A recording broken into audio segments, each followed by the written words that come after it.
All right, 950 Part B. First of all, let's read through the problem. Oxygen gas is commonly sold in 50-liter still containers at a pressure of 126 atm. What is the volume in liters that the gas would occupy if the temperature was raised from 21.5 degrees Celsius to 38.5 degrees Celsius at a constant pressure of 126 atm? The great things about gas law problems is they always tell you how to solve them if you simply go through and label your variables. Now you have to use that portion in the blue, right? That's off to the side in the blue.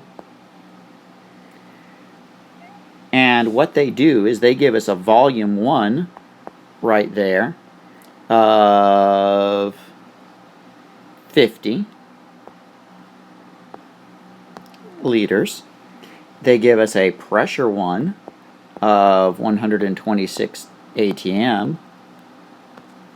Then down here in the Part B specifics, they tell us they want us to solve for a second volume. They tell us that we have an initial temperature of, begoneth, Satan! What evil spawn would dare use the Celsius temperature scale when they know that the only correct temperature scale that has a mathematically valid relationship is the Kelvin scale? Someone who is truly evil wrote this problem to use such an abominable scale. So right away I'm converting that to Kelvin. So I've got a T1 of 294. Then, they did it again! Who are they? Evil upon evils. They told us we had a second temperature of 38.5 degrees Celsius. So we're going to have to convert that right away to Kelvin.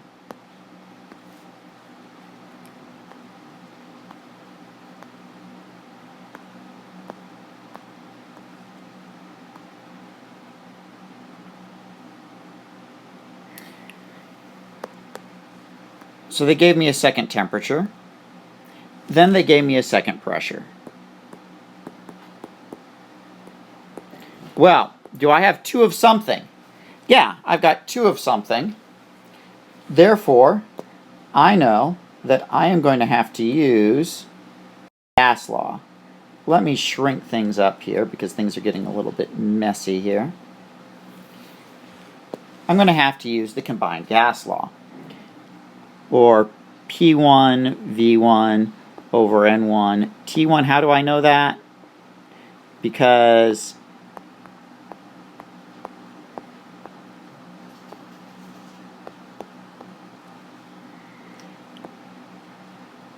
they gave me 2 of something. Whenever you have 2 of something, you've got to use that combined gas law. Now we can cross out anything that remains constant. First, we've got a set quantity of oxygen, as we do in most of our gas problems. So the number of moles isn't changing here. Then you'll notice that our P2 is equal to our P1. So those 2 pressures can go away right away. And that leaves us with a simplified equation of V1 T1 equals V2 T2. So now it becomes a matter of plug and chug,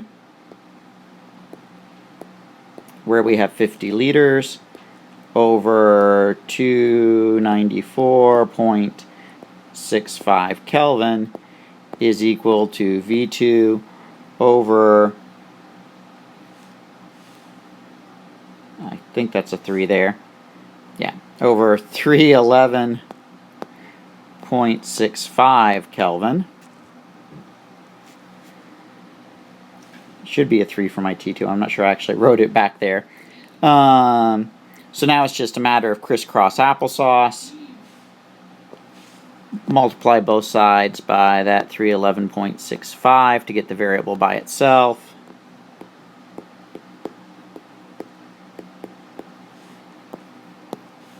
And that gives you a V2 of